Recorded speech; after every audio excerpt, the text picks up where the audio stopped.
Hello everyone, Komal Sharma this side, and here I welcome you all at your own Gargi classes, a place where you can easily get all the informations relevant to your competitive exams. So आज हम उन सारे words और vocabularies को learn करेंगे जो कि discuss करे गए थे आपके editorial discussion of Indian express newspaper on 11th of May 2021 को. So let's begin with the first word. Your first word here is scramble. Scramble जो कि एक वर्ब और नाउन दोनों का रोल प्ले करता है इन अ सेंटेंस. तो इसका मतलब क्या होता है? The first one, to climb quickly up और over something using your hands to help you to move somewhere quickly. जब आपको कहीं पे जल्दी से क्विकली मूव होना हो या आपको कहीं ऊपर चढ़ना हो, क्लाइंब करना हो, ठीक है, तो क्लाइंबिंग के लिए या मूविंग के लिए जब आप अपने हैंड्स का यूज़ करते हैं, ठीक है, क्विक मूव और क्विक क्लाइंबिंग के लिए, तो उसको बोला जाता है स्क्रैम्बल, जल्दी से क्रॉल करके ऊपर चढ़ जाना काइंड ऑफ, ठीक है. And the another meaning of the word scramble is to fight or move quickly to get something which a lot of people want. मतलब किसी एक चीज़ के पीछे इस तरीके से भागना या उसे झपटना जिसके पीछे बहुत सारे लोग, जिसको बहुत सारे लोग चाहते हैं कि वो उसके पास रहें. तो बेसिकली स्क्रैम्बल का मतलब एक तो होता है छीना झपटी करना, एक मतलब होता है इसका क्रॉल करना, ठीक है, क्लाइंब करना क्विकली और स्पीडी तरीके से ऊपर चढ़ना is what we call scramble, ठीक है. सो इसके सिनोनिम्स हो जाएंगे क्लाइंब या फिर ascent, right.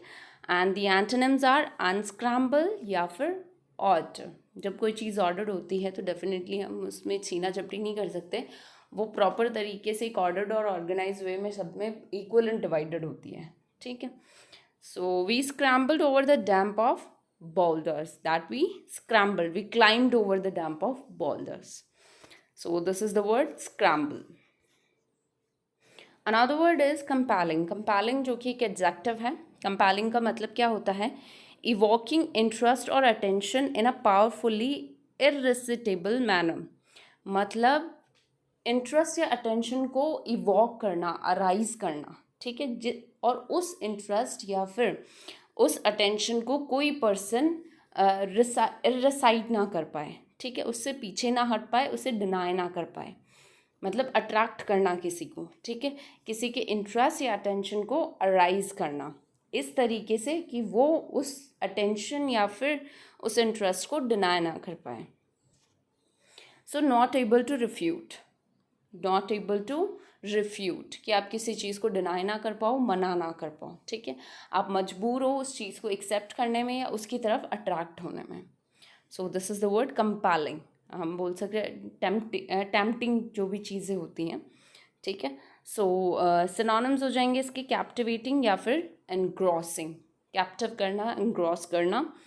And the antonyms are boring and weak, जो कि बिल्कुल इंटरेस्टिंग और अटेंटिव नहीं होती है चीज़ें.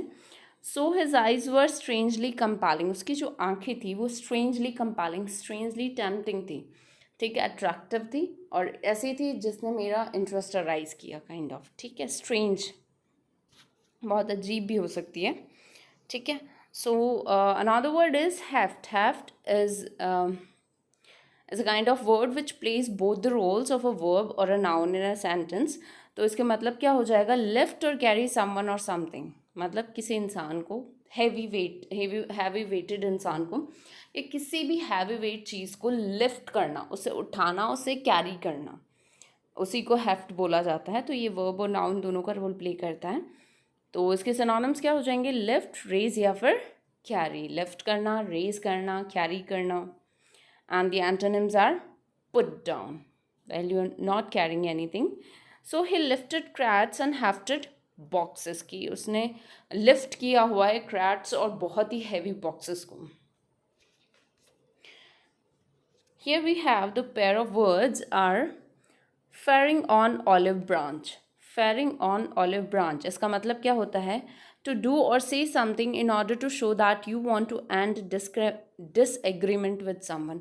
कि आपके और किसी नेक्स्ट पर्सन के बीच में कोई डिसएग्रीमेंट हो रखा है, ठीक है, कोई म्यूचुअल अंडरस्टैंडिंग नहीं है और अब आप कुछ ऐसा कहना चाहते हो या कुछ करना चाहते हो जिससे कि वो डिसएग्रीमेंट आप दोनों के बीच में कन्वर्ट हो जाए म्यूचुअल अंडरस्टैंडिंग में, ठीक है, तो मतलब एक तरीके से समझौता करना, तो समझौता करने को क्या बोलते हैं, firing on olive branch.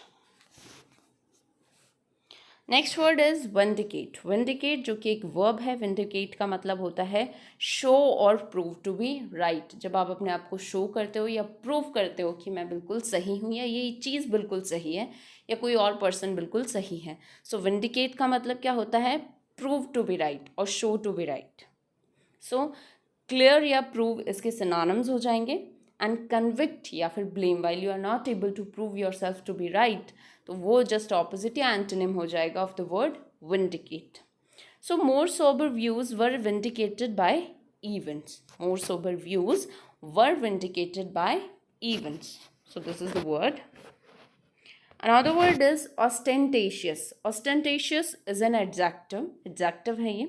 Ostentatious का मतलब होता है डिज़ाइन टू इम्प्रेस. कोई भी इतनी ओवर डेकोरेटिव चीज़ जो कि आप सिर्फ इसलिए बनाते हो या क्रिएट करते हो या इन्वेंट करते हो कि बस वो लोगों को इम्प्रेस करे, लोगों का इंटरेस्ट अराइज हो उसकी तरफ. ठीक है, तो कोई भी चीज़ को अट्रैक्टिव बनाना, उसे ओवर डेकोरेटिव करके उसे अट्रैक्टिव बनाना, उसको बोला जाता है ऑस्टेंटेशियस. मतलब वैनिटी बोल सकते हो आप, इसको शो ऑफ भी बोल सकते हो.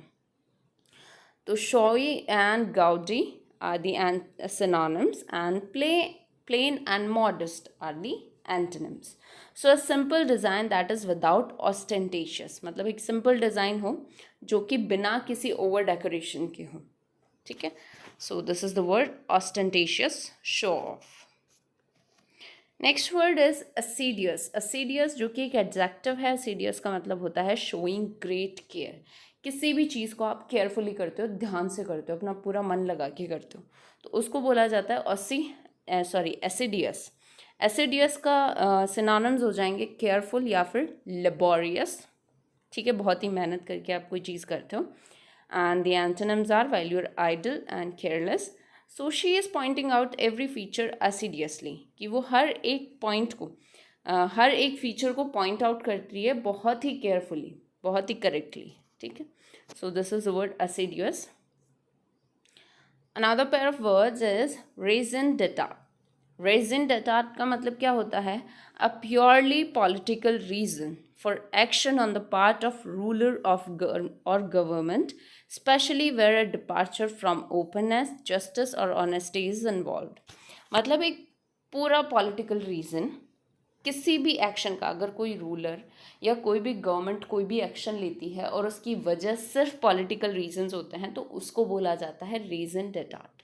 अब वो स्पेशली किस चीज़ से रिलेटेड हो सकते हैं, डिपार्चर फ्रॉम ओपननेस, जस्टिस और ऑनेस्टी जब इसमें इन्वॉल्व होती है.